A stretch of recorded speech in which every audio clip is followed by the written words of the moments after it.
El Senado responde. Es la transmisión que en unos instantes más le estaremos presentando, por supuesto a través de la señal del canal del Congreso. Este ejercicio, este hecho inédito para la vida del Congreso, inició el pasado 1 de junio, cuando a través del portal www.elsenadoresponde.gov.mx se inició un ejercicio hasta ahora inédito en el Congreso de nuestro país, con la posibilidad de plantear una serie de preguntas que serán respondidas por el propio presidente de la Cámara de Senadores. El día de hoy, lunes 14 de junio, es cuando el senador Carlos Navarrete Ruiz dará respuesta a todas estas preguntas que fueron enviadas a través de este portal de internet. Por primera vez en México, con colaboración de Google, se realizará un diálogo abierto entre el presidente del Senado y los ciudadanos a través de internet. Este evento, por supuesto, será transmitido en vivo por el canal del Congreso y posteriormente también será difundido por la página del Senado y también a través del portal de YouTube. Está todo listo para dar inicio a este evento. Por supuesto, lo queremos invitar para que nos acompañe a través de la señal del canal del Congreso. Muy buenas tardes, señoras y señores. Respetable auditorio que nos acompaña a través de Internet y del canal del Congreso. Nos encontramos en el patio central del edificio del Senado de la República, donde se realizará el foro El Senado Responde, en el cual el señor senador Carlos Navarrete Ruiz, presidente de la mesa directiva del Senado, contestará las preguntas que a través de Internet se le han formulado. Para dar inicio a este foro, escucharemos al señor senador Javier Castellón Fonseca, presidente de la Comisión de Ciencia y Tecnología del Senado de la República. Si es tan amable, señor senador.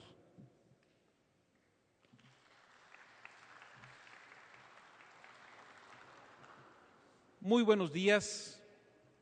Quiero agradecer la presencia de todos ustedes en este patio central de esta casona de Jicontencal y también agradecer la atención de quienes hoy nos siguen por el canal del Congreso y por la transmisión que vía streaming se está realizando para todos aquellos que están interesados en este evento, que es un evento que no tiene precedente, pero que además es un evento que avanza en la relación que el Senado de la República tiene con los ciudadanos. En la Comisión de Ciencia y Tecnología hemos mantenido una atención especial hacia el uso de las tecnologías de información, no solamente en su impacto en la economía y en la sociedad de este país, sino cómo estas tecnologías de información inciden también en la práctica política y sobre todo en la práctica legislativa. Hemos tratado de predicar con el ejemplo, tratando de innovar la práctica legislativa a través del uso de las nuevas tecnologías o de las tecnologías de información que han irrumpido en nuestras vidas cotidianas primero, políticas después, legislativas posteriormente, ya desde hace algún tiempo. Yo quisiera recordar que el año pasado nosotros en el Senado vivimos la irrupción de las redes sociales en la discusión de la Ley de Ingresos y del presupuesto público. A partir de entonces, la discusión entre legisladores que han comenzado a usar las redes sociales e interactuar con los ciudadanos cada vez es mayor. Yo quisiera agradecer desde aquel momento en que discutíamos la Ley de Ingresos y que un grupo de tuiteros por medio de las redes sociales comenzó a demandar que los legisladores los escucháramos, la sensibilidad con que el presidente del Senado, el senador Carlos Navarrete, atendió a este llamado y abrió las posibilidades de que los ciudadanos, no solamente a través de la presencia física, que podría ser limitada, pudieran mantener esa relación interactiva con el Senado de la República y en especial con su presidente, sino que a través de las redes sociales pudiéramos iniciar este verdadero diálogo entre ciudadanos y legisladores que tanto requiere nuestro país. El día de hoy es un ejercicio que gracias a Google México estamos haciendo, gracias también a los aspectos técnicos y la aportación de Alternativa Digital, que quienes unieron sus esfuerzos con Google México, al cual le agradecemos a su director que esté aquí con nosotros presente, y también al director de Alternativa Digital, que por ahí está, unieron sus esfuerzos para que este ejercicio, que es un ejercicio que avanza un paso más en la interactividad y en la relación de transparencia e interactividad del Senado de la República con los ciudadanos. Agradecer a Manuel Tamés, quien conducirá junto con nuestro presidente del Senado, el senador Carlos Navarrete, esta sesión. Muchas gracias y esperemos que este ejercicio constituya o siga constituyéndose en un avance mayor para que los legisladores podamos seguir cumpliendo con los ciudadanos, no solamente en mayor transparencia, sino en respuestas más oportunas para sus demandas. Muchas gracias.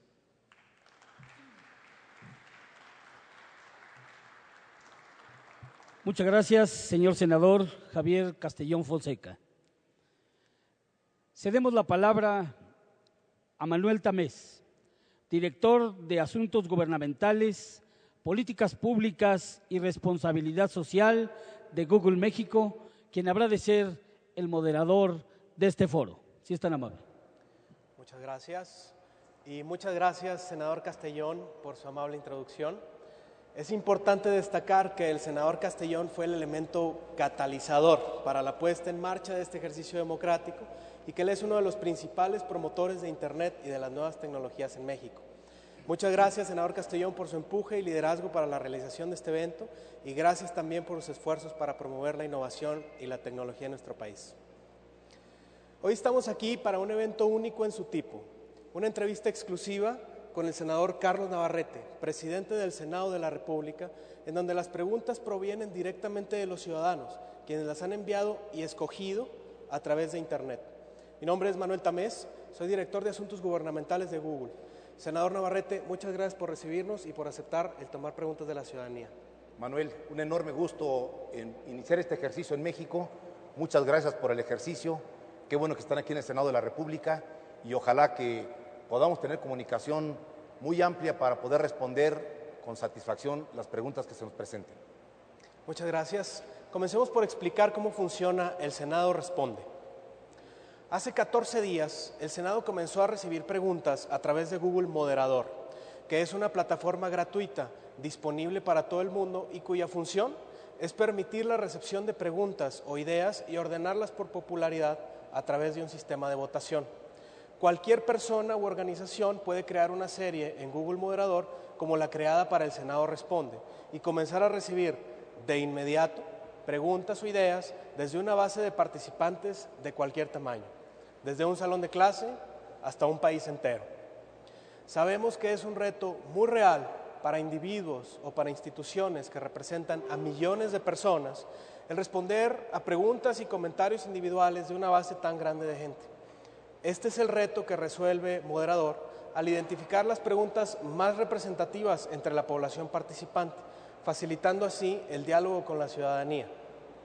A partir de la apertura del Senado Responde, cientos de personas enviaron y votaron sobre cientos de preguntas que fueron recibidas tanto en formato de texto como en video.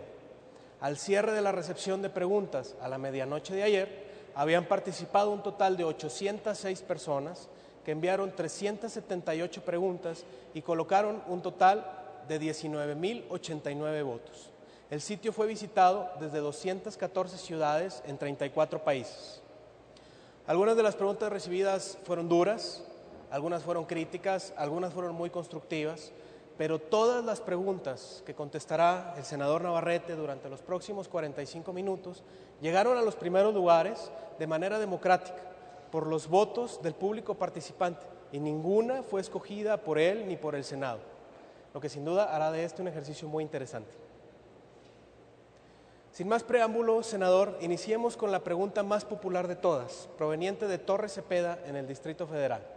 Su pregunta se refiere al financiamiento de los partidos políticos y dice así: señor senador, ¿por qué no se ha tomado en serio la propuesta de reducir el financiamiento público a los partidos políticos por conducto del IFE de 65% a 35% del salario mínimo A por electores si estamos atravesando por una recesión económica? ¿Cómo no? La democracia en México es una democracia cara, hay que reconocerlo así. La historia reciente demuestra que hubo que hacer muchas cosas para poder garantizar la libertad del voto, la libertad de los ciudadanos, contar los votos y contarlos bien, evitar los fraudes electorales, evitar que la voluntad de la gente se trastocara y que quedaran al frente de los cargos quienes no habían sido electos por el voto de la gente. Cuidar este proceso ha llevado a gastar año con año y proceso tras proceso mayores recursos para evitar que esa situación regrese. Por cierto, en el Senado de la República en el 2008 hicimos una reforma que modificó el sistema electoral de México.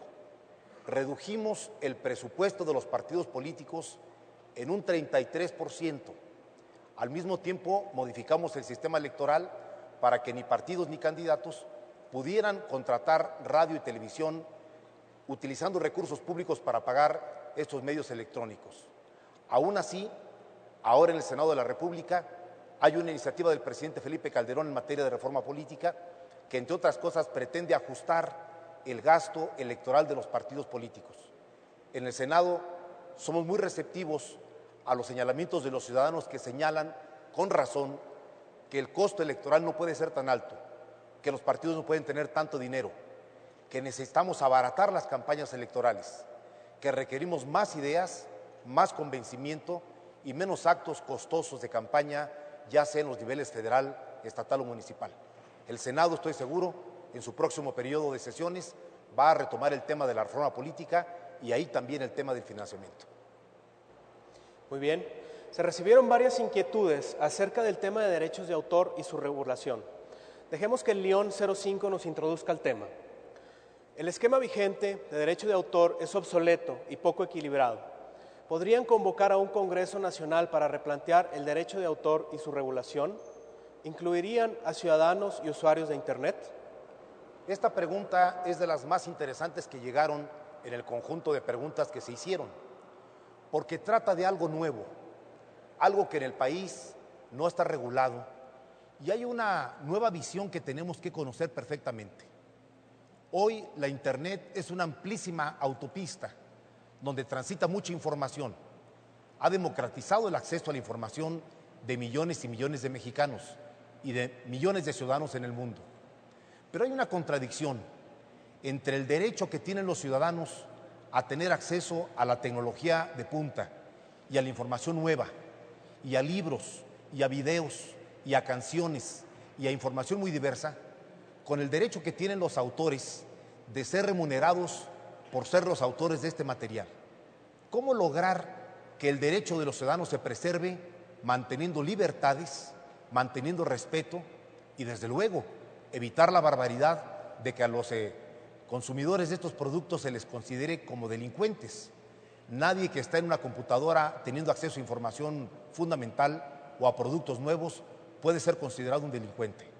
Pero al mismo tiempo tenemos que valorar la otra parte también, la de los autores, la de los compositores, la de que tienen derecho de autor que cobrar.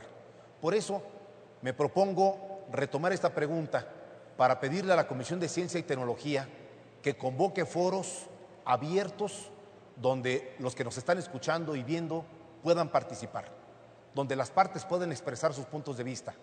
En el Senado tenemos ya una tradición importante de apertura a la sociedad para discutir los temas que más impactan a México.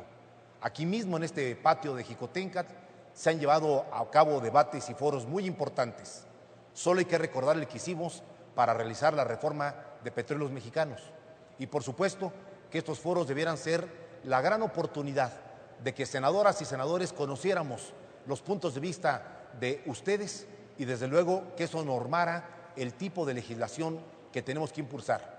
Y desde luego me quiero comprometer a que a través de la Comisión de Ciencia y Tecnología del Senado pediremos al Gobierno de México información precisa para que el tratamiento de este acuerdo, que el Senado deberá aprobar o ratificar en su momento, pueda tener conocimiento del Senado de cuál es su desarrollo y qué es lo que México está planteando al respecto.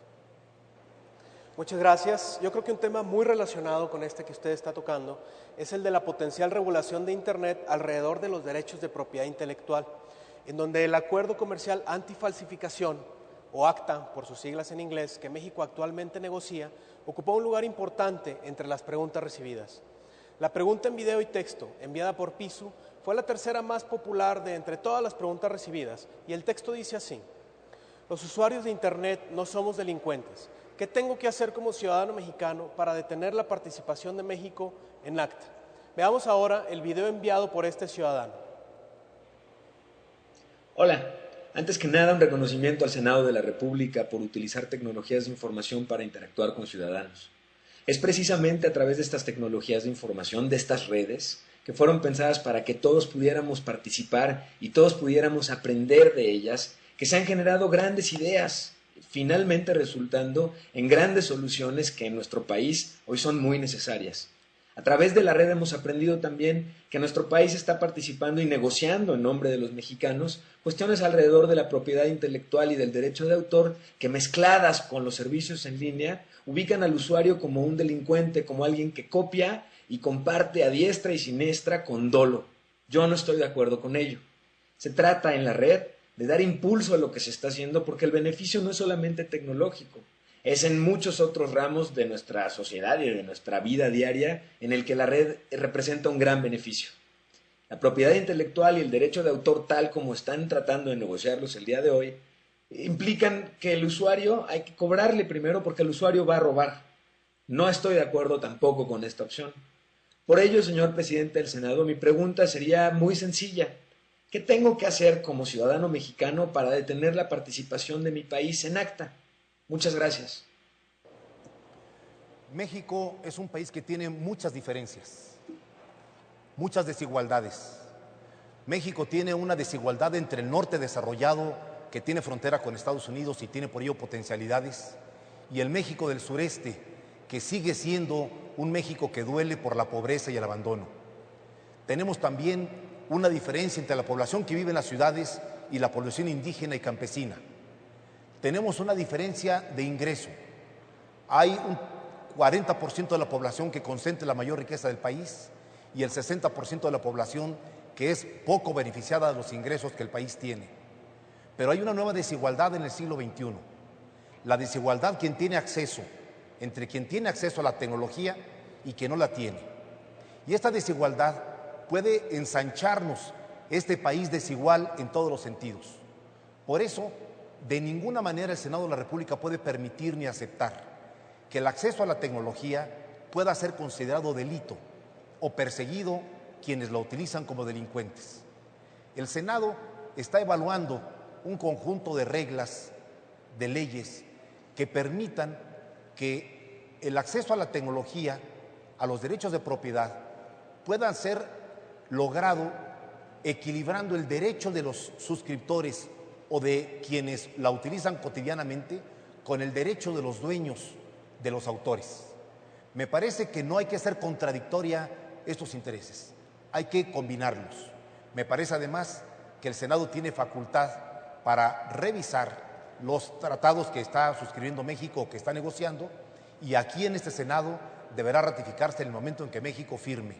Hasta hoy tenemos poca información al respecto. ¿Qué pueden hacer ustedes? Primero, estar en contacto con los senadores de la República por todos los medios.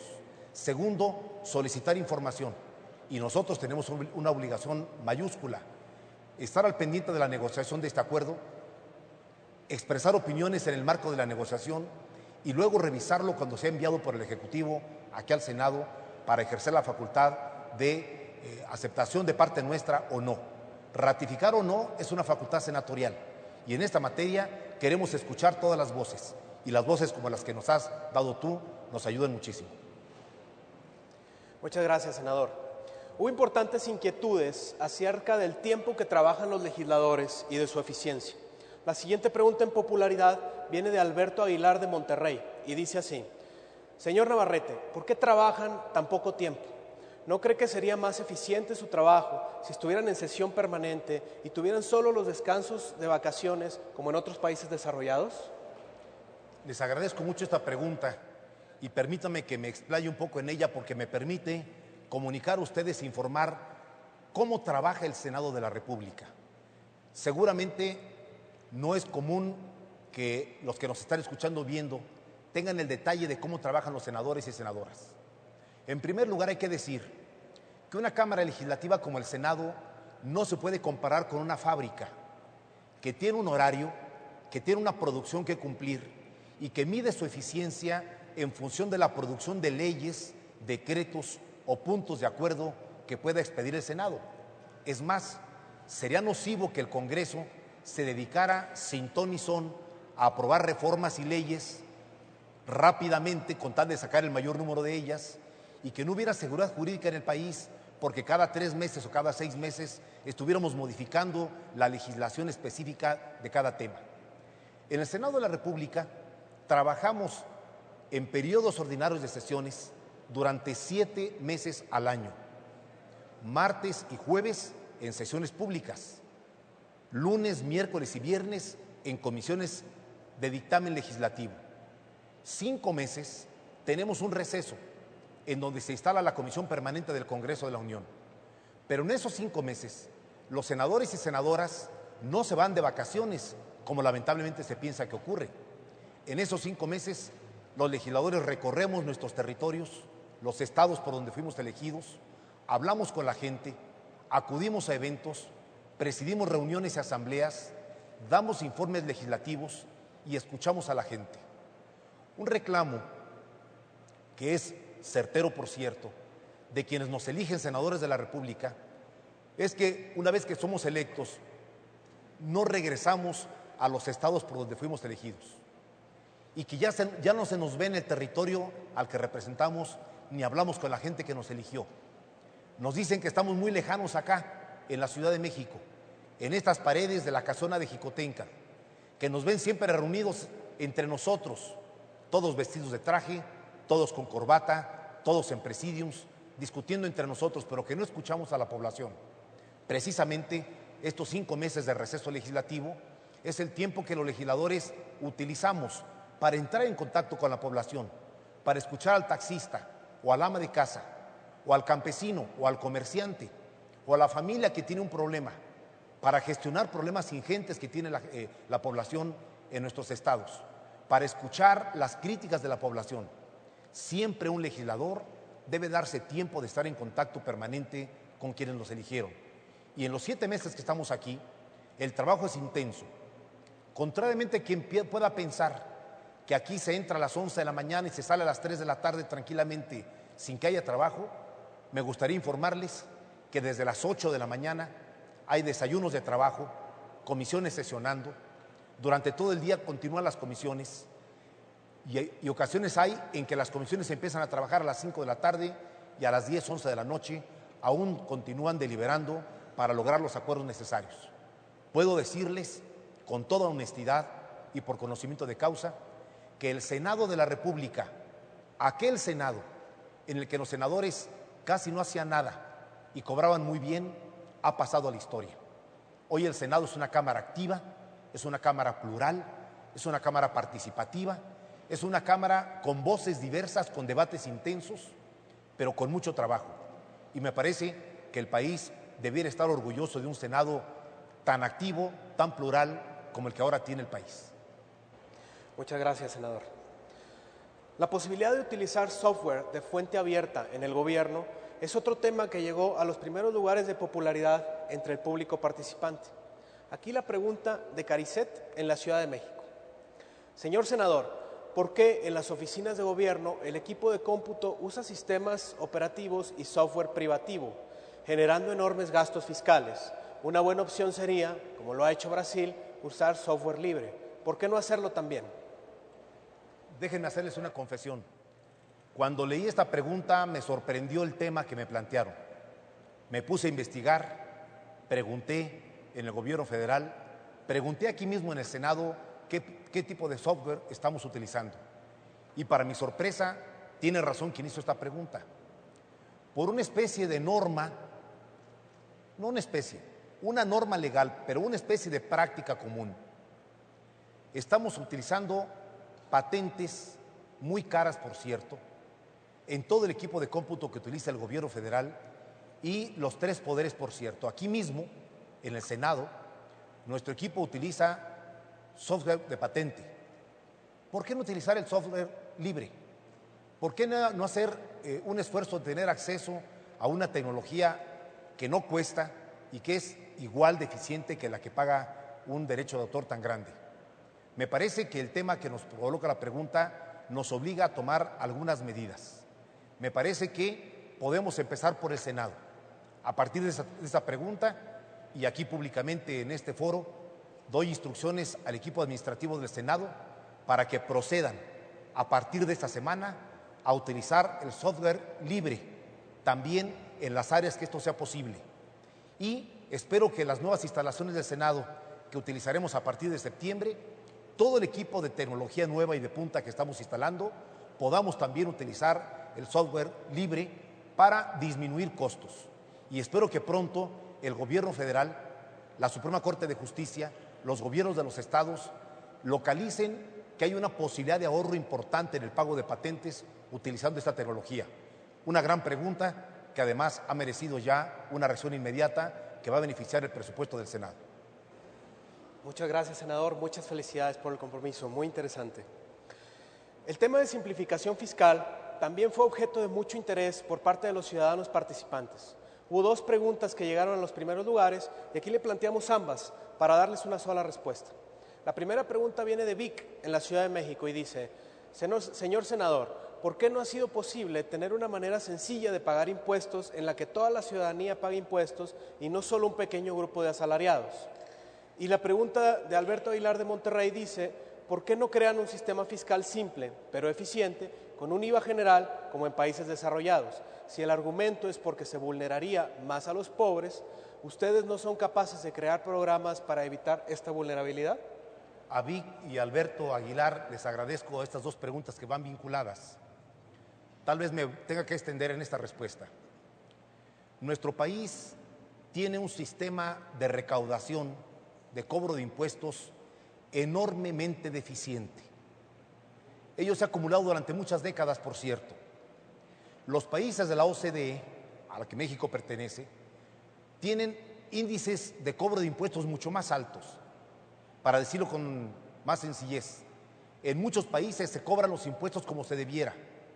Y en México tenemos un sistema deficiente y además injusto.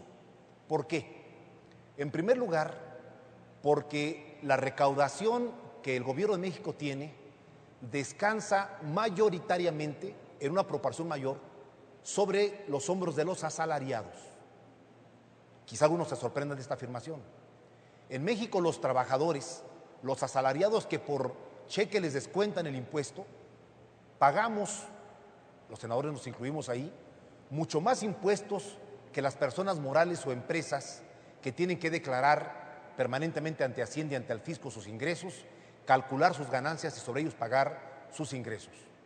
México es un país injusto además, no solamente por esto, sino porque hay una gran cantidad de causantes importantes que evaden el pago de impuestos y que eluden el pago de impuestos, a veces con maniobras legales, con despachos de abogados muy prestigiosos, a veces francamente en la ilegalidad.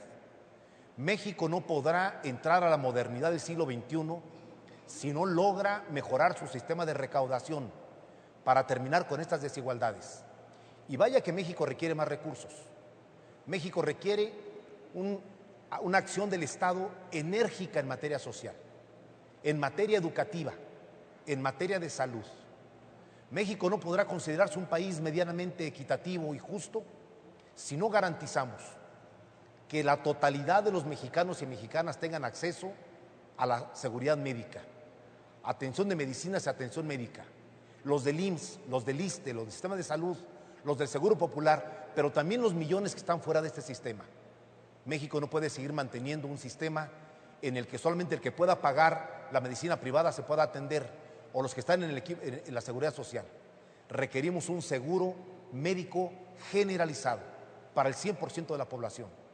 Tampoco podemos sentirnos bien si hay mexicanos y mexicanas que no tienen empleo y que no tienen un centavo de ingreso, que sobreviven sin empleo. El seguro del desempleo en México es indispensable para toda la población que no tenga garantizado el empleo permanente. Y tercero, hemos avanzado en el seguro para los ancianos, para los adultos mayores. Hoy ya hay un programa federal impulsado desde las cámaras del Congreso de la Unión para que permitan que poblaciones menores de 30,000 habitantes, todos los habitantes mayores de 70 años tengan un seguro de vejez, pero no es suficiente. Hay que hacerlo general y para ello se requieren más ingresos fiscales. Y adelanto que estoy convencido, lo plantearé en el próximo periodo ordinario de sesiones aquí en el Senado, que es necesario revisar el impuesto al valor agregado. De alguna parte hay que sacar los recursos para trasladarlos a estos 3 programas fundamentales. Y me parece que la discusión sobre el IVA tenemos que abrirla totalmente, porque el gobierno mexicano, cualesquiera que sea, y de cualquier partido que está al frente del país, requiere recursos fiscales para financiar programas de esta importancia. Muchas gracias, senador. Hubo muchas inquietudes también acerca de los ingresos que perciben nuestros legisladores. La que llegó a los más altos lugares de popularidad es esta de Serge, en Monterrey, y que cita un artículo de Publímetro que a su vez cita al periódico La Jornada. La pregunta dice así: ¿por qué los diputados en México ganan más de 8 millones de pesos al año, mientras que un diputado en Estados Unidos gana aproximadamente el equivalente a 2,5 millones de pesos mexicanos al año? Sé muy bien que el tema del ingreso de los legisladores es un tema recurrente en los medios de comunicación y entre la ciudadanía. Me sorprende, por cierto, que poco se diga de los ingresos del Ejecutivo o de los ingresos del Poder Judicial. Se focaliza en el Congreso, pero no importa. La gente tiene derecho a conocer los ingresos de todos los funcionarios de los 3 poderes. Déjenme hacerles una precisión en justicia respecto a los diputados federales. Los diputados federales no ganan 2 millones de pesos al año. Tengo aquí los datos oficiales que hoy pedí por la mañana a las 2 cámaras. Un diputado federal gana un salario neto mensual de 77,600 pesos y paga mensualmente 27,708 pesos de impuestos mensuales. Un senador de la República, no me hicieron la pregunta, pero creo que en justeza hay que informar también lo que ganamos nosotros. Un senador de la República tiene un ingreso neto mensual de 123,689 pesos y pagamos mensualmente un impuesto sobre la renta de 47,758 pesos. Esos son los ingresos de diputados y senadores. Ahora bien, comparado con el ingreso mediano de los mexicanos, son salarios altos. Y me parece que nadie puede estar satisfecho con lo que ganan hoy los trabajadores de salario mínimo. Nadie puede vivir con un salario mínimo al día. Nadie puede sentir que forma parte de esta nación si su país le niega condiciones mínimas de sobrevivencia y de desarrollo. Hay familias mexicanas que acumulan 1, 2, 3 o 4 salarios mínimos porque toda la familia trabaja. La esposa sale a trabajar, el esposo está trabajando, los hijos también, y es la única forma de salir adelante. México es un país desigual e injusto, sin duda alguna, y mientras no logremos elevar los salarios mínimos y reducir la brecha entre los salarios mayores y los salarios menores, México no podrá estar tranquilo en materia de ingresos de su población. Muy bien. Acerca del tema de ciencia y desarrollo, Garigra de la Ciudad de México pregunta lo siguiente: el presupuesto para la ciencia en México es muy reducido. ¿Cuál es la razón para no aumentarlo, siendo que en otros países se ha visto que por cada dólar que se invierte en ciencia obtienen $10? Tienen razón en la pregunta y eso nos preocupa enormemente a los senadores. México es un país con muchas carencias, con mucha necesidad de gasto público. México ha venido haciendo un esfuerzo por invertir mejor su presupuesto público y, sin embargo, diversos gobiernos, por insensibles o por desconocedores o por tecnócratas, han venido colocando el énfasis en otro gasto y no en el gasto de ciencia y tecnología. Cada año, los diputados federales deben hacer un enorme esfuerzo para evitar que haya reducción a la Universidad Nacional Autónoma de México, al Instituto Politécnico Nacional y a las universidades públicas. Y cada año hay un intento por darles menos dinero que afortunadamente los diputados federales han impedido. Pero me parece que se requiere un impulso mayor al gasto en ciencia y en tecnología. México tiene capacidades, estoy seguro. Tenemos alumnos brillantes. Por cierto, muchos de ellos cuando terminan de estudiar deben emigrar, deben irse a otros países, porque aquí no encuentran las oportunidades para desarrollar su capacidad y su talento. Aquí en el Senado hemos venido tomando puntos de acuerdo en varias ocasiones, llamando al gobierno federal a incrementar las partidas en ciencia y en tecnología. La propia comisión del Senado en esta materia está permanentemente planteando esta exigencia. Yo espero que en un futuro cercano, legisladores de todos los grupos parlamentarios compartamos esta preocupación y logremos un incremento sustancial presupuestal a través de la Cámara de Diputados en este rubro. Gracias, senador. La capacidad del Congreso para alcanzar acuerdos fue, sin duda, uno de los temas de mayor interés entre los ciudadanos. Nuestra próxima pregunta aborda el tema de esta manera. Señor Navarrete, ¿por qué en los partidos políticos predomina el criterio de interés político o partidista para aprobar las leyes y no el criterio del bienestar de los mexicanos? ¿Por qué en los políticos predomina? Déjenme decirles algo que es mi más profunda convicción, ahora que conozco mucho más el sistema político mexicano y sus hombres y mujeres que actúan en él. A México le hacen mucha falta políticos con visión de Estado y le sobran políticos con visión de partido o visión de grupo. Durante muchos años se vino incubando esta concepción entre los políticos de todos los colores partidarios, en el que la visión corta, el interés del partido respectivo que se representa, la búsqueda de un cargo posterior o de una carrera exitosa, hace que con demasiada frecuencia, a la hora de los debates, de la construcción de acuerdos en las cámaras del Congreso, al frente de los gobiernos o quienes trabajan en el Ejecutivo, prive más el interés del color del partido al que uno pertenece que el interés del país.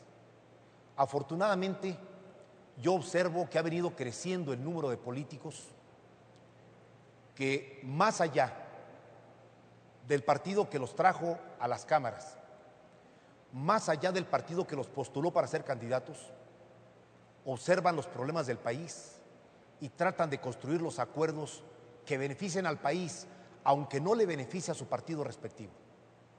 Pero me parece que todavía falta mucho por hacer. Y en esta materia, una petición a los ciudadanos que nos escuchan: exijan al Congreso, exijan a los políticos, a los que están en el gobierno, a los que están en la oposición, a los que estamos en el Congreso, a los que están en los gobiernos de los estados, a los que dirigen los partidos, que se comprometan más con los acuerdos que beneficien al país y que, siendo legítimo que defiendan a sus partidos, nunca hay que confundirse qué es lo que está por delante. Por delante está el país y su población. Después están las siglas partidarias y, muy al último, el interés particular que algún político pueda tener. Yo creo que dándole la cara a la gente y recibiendo sus exigencias, podremos tener en un futuro más políticos con visión de Estado y menos políticos con visión grupal. Gracias, senador. El tema de la próxima pregunta es un tema que ya tocó brevemente, pero quizá podríamos abundar un poco más.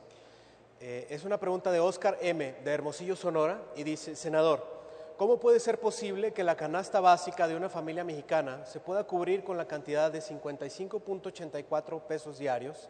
¿Usted podría vivir un mes con ese ingreso? ¿Pudieran pagar comida, transporte, colegiatura, agua, luz, enfermedades?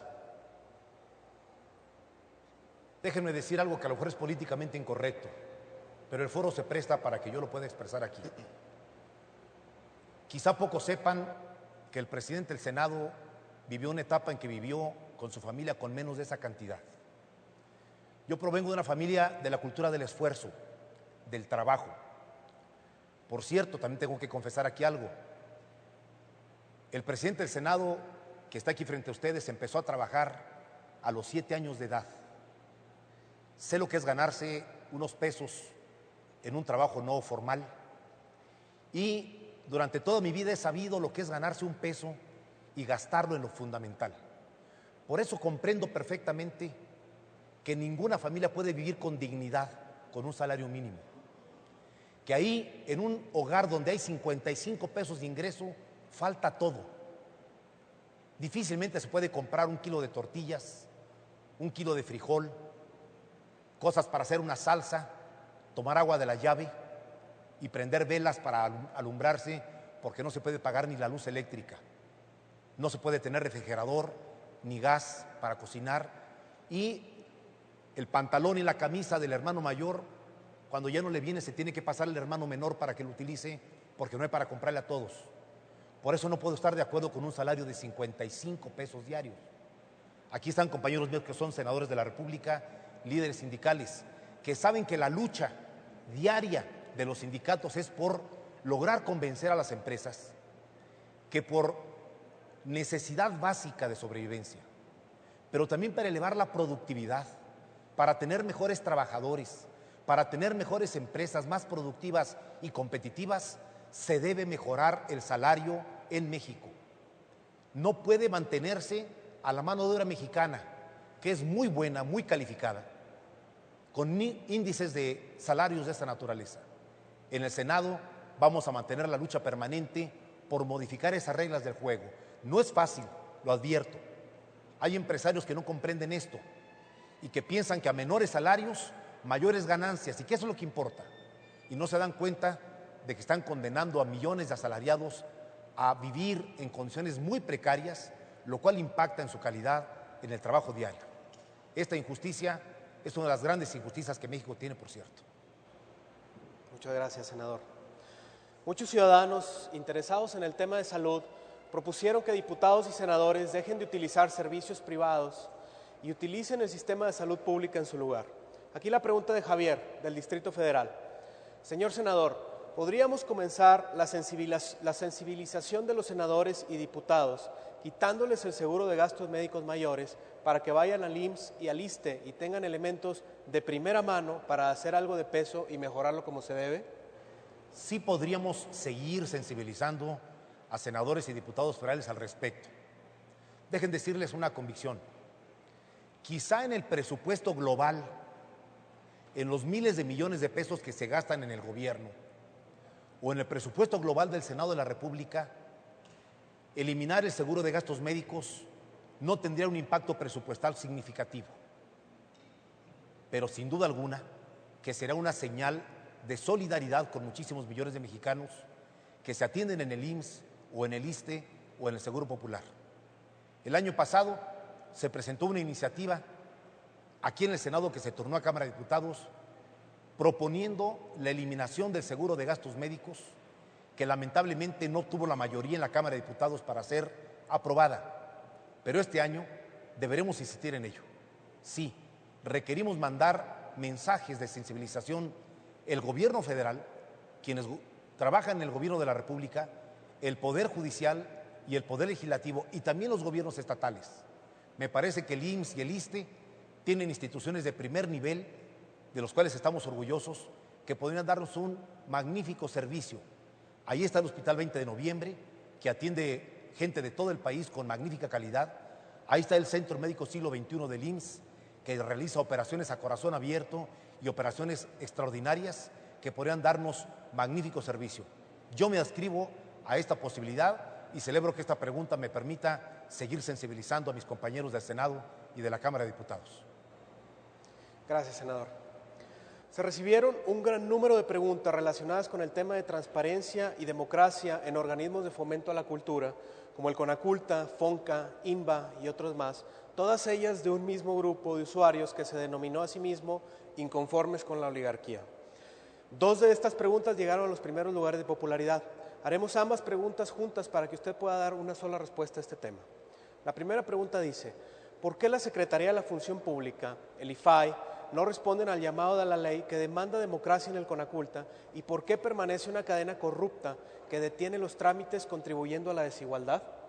Y la segunda pregunta dice, ¿por qué no hay transparencia en las áreas culturales como FONCA, CONACULTA, INBA, Secretarías de Cultura e instituciones culturales de cada estado de nuestra República? Muy bien. En principio agradezco a este grupo de inconformes con la oligarquía tantas preguntas. Anótenme su grupo, yo también estoy inconforme con la oligarquía. Yo creo que muchos en el país tenemos esa misma inconformidad, aunque no estemos en su grupo de trabajo. El mundo de la cultura en México, el mundo oficial, es un mundo poco conocido. Quizá porque las prioridades estén en otras partes de la administración pública y porque no colocamos los reflectores sobre ellos. Debo decirles que la falta de transparencia, la falta de claridad, la opacidad en el manejo de recursos, de programas, no es solamente algo que prive en el sector cultural. Lamentablemente atraviesa a toda la administración pública de México en el nivel federal y también en los niveles estatales. La transparencia es una asignatura pendiente en el país. Ahí donde se lanzan los reflectores de la transparencia, hay menos oportunidad de que incuben prácticas burocráticas o corrupción, desviación de recursos, que con tanta frecuencia estallan como escándalos en nuestro país. La lucha por la transparencia, el hecho de que el IFAI sea la primera parte de esta lucha, debe mantenerse en alto por los ciudadanos como ustedes y sensibilizar a los legisladores como nosotros. Por cierto, aprovecho este foro para expresarme categóricamente en contra de cualquier pretensión de disminuir las facultades del IFAI. Por el contrario, hay que ampliar sus facultades. Hay que darle herramientas e instrumentos para obligar a que datos fundamentales de los gobiernos se den a conocer. El presupuesto no es del gobierno, es de la población que paga impuestos. Por lo tanto, no podemos aceptar estas prácticas ni en CONACULTA, ni en FONCA, ni en IVA, ni en el INBA, ni en otras instituciones culturales. En esta materia, mantengamos levantada la bandera de la transparencia, aunque los avances sean todavía lentos. Gracias, senador. El tema de desigualdad económica entre pueblo y legisladores tocó una fibra sensible entre los participantes. A continuación, 2 preguntas conectadas con el mismo tema. La primera pregunta de RDRG de Monterrey dice, ¿estaría dispuesto usted y el resto de los senadores a vivir como el mexicano promedio? ¿Cómo se puede lograr esto? Ligando su sueldo mensual a la situación económica de México, pagando impuestos y rigiéndose 100% por la Ley Federal de Trabajo. La siguiente pregunta dice, un legislador puede ganar un sueldo hasta de 120,000 pesos. Un técnico electricista gana 6,000 pesos. ¿Quién es más productivo en México? ¿Acaso el legislador es 20 veces más productivo para recibir ese sueldo? Espero una clara y breve respuesta, dice Oscar de Querétaro. Estamos hablando de la situación de la desigualdad en México. Estamos hablando de la diferencia de ingresos entre la población. Yo sé que en Europa, lo he estudiado y lo he visto, hay países con niveles muy aceptables de igualdad, que la diferencia entre el salario más bajo y el más alto no puede ser mayor a 25 veces. Por cierto, un poco la diferencia entre 6,000 y 120,000. Esos son los niveles máximos. Debo decirle que hay funcionarios que ganan más que un senador de la República. Bueno, debo decirle algo peor. Hasta hace unos meses, antes de que el Senado de la República aprobara una reforma en esta materia, había funcionarios públicos municipales y estatales que ganaban el doble que el presidente de la República. Había presidentes municipales de municipios grandes que se autoasignaban entre 320 y 360,000 pesos mensuales de salario. Había una feria de salarios en el sector público. El Senado de la República aprobó una reforma, ya la aprobó la Cámara de Diputados también, ya la aprobaron el conjunto de los estados de la República, para que en México ningún funcionario público pueda ganar más que el presidente de la República como salario mayor y a partir de ahí disminuir los salarios. Nos falta todavía, y espero que a partir de septiembre lo hagamos, reglamentar esa reforma, establecer precisamente los parámetros de salario. Ahora bien, vivir como un mexicano medio, sí. Los mexicanos medios somos también senadores de la República. No conozco ningún senador de la República que pertenezca al último decil de la población. Empresarios sí hay, propietarios grandes sí hay, pero senadores de la República, unos profesionistas, otros líderes de trabajadores, otros que tienen pequeñas empresas o despachos, otros que nos dedicamos a la función pública, pero normalmente tenemos un ingreso de clase media alta, porque debo decirles otra cosa, del salario que cada senador recibe hay que hacer varias deducciones todavía. La totalidad de los senadores de la República entregan aportaciones a sus respectivos partidos por obligación partidaria. Entre el 10 y el 15% de su ingreso tiene que pagarse como cuota al partido que a uno lo postuló. En el caso de los senadores de la República del PRD, damos otra aportación extra a un movimiento nacional que encabeza López Obrador de otro 10% del salario. Y en realidad los senadores estamos teniendo un ingreso entre 85 y 95 mil pesos mensuales netos. Sigue siendo un salario alto, pero no tan exagerado como el que tienen los últimos deciles de la población. Gracias. El tema de la reforma política y candidaturas independientes fue otro de los más importantes entre los ciudadanos. Aquí la pregunta de Gisela Rivero, del Distrito Federal. ¿Por qué tienen detenida la reforma política que los ciudadanos queremos que se apruebe? Solo ustedes no están a favor de candidaturas independientes. ¿Dónde está su representatividad? Gracias, Gisela, por la pregunta. En el Senado de la República está discutiéndose, y no ha sido fácil, debo reconocerlo, varias iniciativas que se presentaron por parte del presidente de la República, por parte del PRI, por parte del PRD, por parte del Partido Verde. Presentaron iniciativas que están en comisiones del Senado. Son por lo menos 10 temas los que están discutiéndose. Ahí está el tema de las candidaturas independientes. Pero le adelanto una buena noticia. En esta materia de candidaturas independientes hay un avance sustancial, un acuerdo básico que permitiría, a partir del próximo periodo de sesiones en el Senado, incluirlas. Si me preguntara mi opinión personal, yo diría que México requiere un nuevo escalón en su sistema competitivo electoral y que me parece que sería una bocanada de aire limpio el que permitiéramos que cualquier ciudadano, usted u otro más, pudiera presentarse como candidato independiente y que fueran los electores quienes decidieran si lo eligen o no.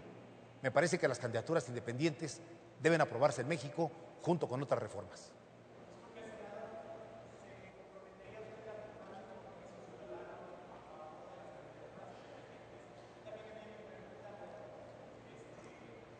Me está preguntando, porque ustedes no lo escuchan, a un joven que está aquí en el auditorio, en el patio central, si estaría dispuesto a firmar un compromiso a favor de las candidaturas independientes, porque su pregunta no logra entrar. La tomo y la contesto a quienes nos están escuchando. Por supuesto que sí. Puedo yo asumir un compromiso público y firmado, que al final del evento, para no interrumpirlo, lo haré aquí frente a las cámaras, de firmar la propuesta de candidaturas independientes. Me parece, insisto, que sería una bocanada de oxígeno al sistema electoral y dejemos que los ciudadanos determinen si las aceptan o no. Los partidos no deben tener temor a perder el monopolio de presentar candidaturas. Los partidos deben presentar sus mejores candidatos, pero la sociedad puede tener también como opción otros candidatos sin respaldo partidario, en igualdad de condiciones, y que sea el voto de la gente quien determine quién es el que debe venir a representarlos a las cámaras del Congreso. Con gusto lo firmo al terminar la sesión. Gracias, senador, y qué gusto ver que de este foro están surgiendo ya compromisos importantes. El siguiente cuestionamiento se relaciona con la campaña No a los Plurinominales, aparentemente el Grupo Imagen, una campaña muy conocida que estuvo en los medios hace poco. Y la pregunta dice, ¿qué pasará con la iniciativa No a los Plurinominales, donde se reunieron miles de firmas de ciudadanos que no quieren a esta figura parlamentaria? Nos pregunta Dragón FX del Distrito Federal. Qué bueno que me hacen esta pregunta porque me permite dar respuesta a esta inquietud y a una concepción que desde mi punto de vista está equivocada. Vamos a ver. La Cámara de Diputados está integrado por 300 diputados de mayoría relativa que representan a un distrito geográficamente y 200 diputados de representación proporcional. que se votan en 5 listas nacionales, 40 cada una de ellas, que suman los votos de los partidos nacionalmente en cada circunscripción y les asignan un número de diputados que representen el voto que obtuvo cada partido. En el caso del Senado, 64 senadores son electos en cada estado de la República, 2 por cada estado. Quien haya ganado mayoría son senadores de mayoría. El segundo partido en importancia en cada estado asigna un senador, el tercer senador, que son 32 más. Y 32 últimos son elegidos mediante una lista nacional, sumando el voto de todo el país a favor de un partido por estricta representación proporcional. ¿Por qué tenemos este sistema en México? Hubo tiempo que no lo hubo. Solo había diputados de mayoría y senadores de mayoría. Y la explicación tiene que ver con la pluralidad del país. México no es un país monolítico, no es un país unipartidista. En México no hay un solo pensamiento político, hay varios que se agrupan en partidos. Tener diputados y senadores de mayoría solamente podría llevar a la siguiente barbaridad, les pido que tomen nota. Un partido X en una contienda electoral podría obtener el 45% de los votos en el país y con ello tener a los 300 diputados de mayoría y a todos los senadores, 60 o 96 senadores de mayoría, sin que nadie más estuviera representado en el Congreso. Mi pregunta es, ¿y el 55% de la población que no votó por ellos, dónde está representada? Se deformaría el régimen de representación si eliminamos la representación proporcional, porque lo más democrático es que cada partido tenga en el Congreso un porcentaje de legisladores parecido o igual al número de votos que obtuvo.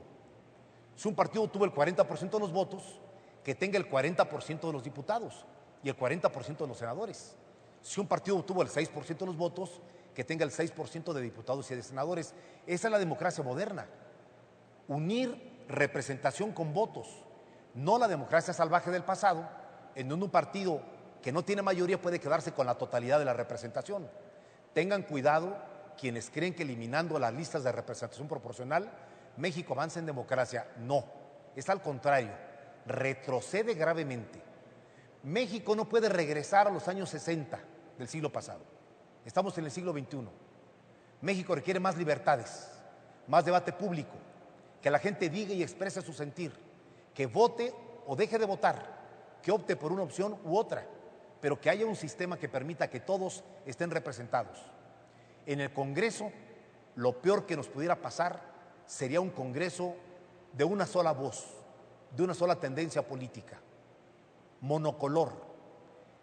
La sociedad mexicana no es monocolor y por lo tanto me parece que esa propuesta de miles de ciudadanos, con todo respeto lo digo, debiera ser rechazada. No comparto esta eliminación por la deformación que tendríamos y por el regreso 50 años que tendríamos en la representación política en México. Muchas gracias, señor senador. Parece que se nos terminó el tiempo. Quisiera agradecerle de nuevo por su apertura y por su disponibilidad de contestar las preguntas de los ciudadanos. Muchos hemos disfrutado el día de hoy esta discusión y nos encantaría volverlo a hacerlo muy pronto. Manuel, de verdad que me he sentido muy a gusto en este foro. Me parece que los senadores de la República, las senadoras de todos los partidos políticos, los diputados federales, el gobierno federal también, por cierto, empezando por el presidente de la República, debiéramos abrirnos a esta nueva comunicación con los ciudadanos. Déjenme platicarles algo para terminar. Aquí en la vieja casona de Jicotencat, en el centro de la Ciudad de México, donde las senadoras y senadores trabajamos, en el Pleno, en las comisiones, en los grupos parlamentarios, suele ocurrirnos con alguna frecuencia un fenómeno que yo le llamaría la angustia del senador solitario, del legislador solitario. Cuando a nuestra oficina llega una iniciativa de ley y tenemos que estudiarla para ver si es correcta o tenemos que hacerle modificaciones, si le sirve al país o no le sirve, y siempre nos preguntamos, la gente, ¿qué pensará de esta iniciativa? ¿Le gustará que sea así o hay que modificarla? ¿Será bueno aprobarla o mejor la rechazamos? ¿Voto a favor o voto en contra? Y en ese momento solamente tenemos 2 puntos de referencia para voltear. A nuestro grupo de asesores que nos ayudan diariamente aquí, o a la dirigencia de nuestro partido político para que nos den alguna opinión. Pero es desesperante no tener mecanismos de comunicación con los ciudadanos, no saber qué piensan, sobre todo los ciudadanos más informados que están al pendiente del proceso legislativo. Y estos foros, me da la impresión, tengo la sensación de que puede ser un gran instrumento para conocer puntos de vista de los ciudadanos y que los ciudadanos conozcan los puntos de vista nuestros. Por eso agradezco enormemente este ejercicio. Es un primer ejercicio, espero haya salido bien. Debe ser el primero de varios. Es más, sugiero que podamos construir otros foros más, con comisiones del Senado, con órganos de gobierno del Senado, con grupos parlamentarios, ver mecanismos que permitan interactuar. No puedo sino terminar agradeciendo enormemente al equipo de Alternativa Digital que colaboró y asesoró este ejercicio. Ha sido una gran oportunidad. Agradecer, por supuesto, a Google que haya abierto este espacio en México y que podamos utilizarlo las figuras públicas del país. Y agradecer de manera particular a mi amigo y compañero Francisco Javier Castellón, presidente de la Comisión de Ciencia y Tecnología, por todos sus consejos, por llevarme de la mano a navegar por la red y a meterme a esta nueva tecnología que es tan atractiva, y agradecer de manera muy especial la presencia en este ejercicio de mis amigos y compañeros del Senado de la República, el senador César Leal Angulo y el senador Carlos Aceves del Olmo, que estuvieron aquí acompañándome, cosa que agradezco. Pero más agradecerles a ustedes. Gracias por seguirnos y espero que este ejercicio abra las puertas de los políticos mexicanos para comunicarnos con la ciudadanía. Muchas gracias por su atención. Muchas gracias, senador. Agradecemos al senador Carlos Navarrete Ruiz, al senador Javier Castellón Fonseca y a Manuel Tamés su participación en este foro y de manera muy especial a quienes a través de Internet formularon sus preguntas y a quienes en vivo y en directo por la red y por el canal del Congreso nos permitieron el favor de su amable atención. Esto ha sido el foro El Senado de la República Responde. Muchas gracias a todos. Buenas tardes. Este ejercicio que se realiza por primera vez en el Senado de la República es una oportunidad que permite acercar a los ciudadanos con los legisladores.